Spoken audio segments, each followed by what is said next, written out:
Multiple choice questions for basic accounting. So the first question is, settlement of a present obligation may occur in a number of ways.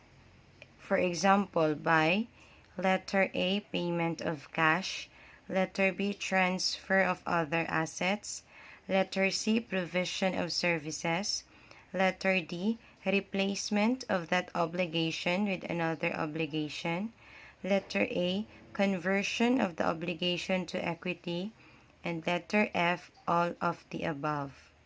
So, the question asks, saan ba dito mag-settle ng present obligation?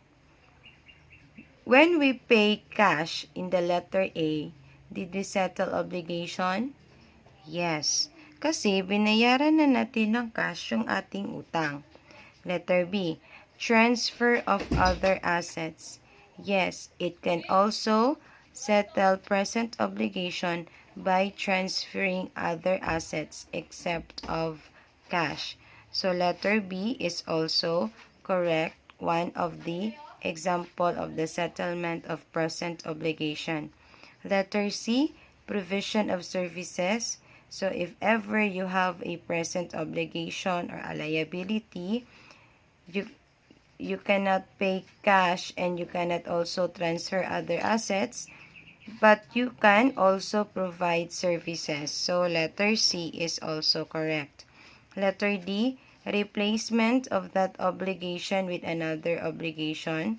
It can also settle present obligation by replacing it with another obligation.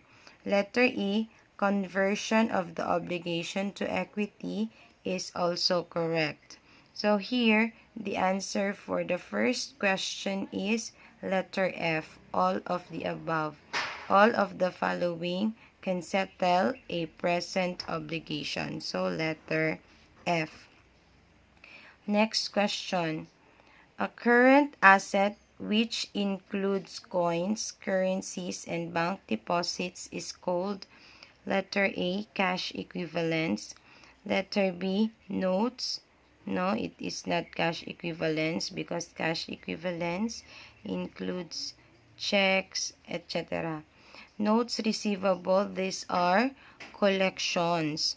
Collections with, or to be collected, to be collected. Then with notes. So, to be collected with notes. So, ibig sabihin, hindi pa siya coins, hindi pa siya currencies.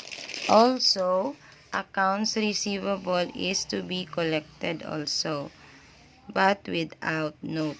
So, without note. Then, letter D is cash. So, cash is the answer. When we say coins, currencies, and bank deposits, it is called cash. So, that's it for the multiple choice questions.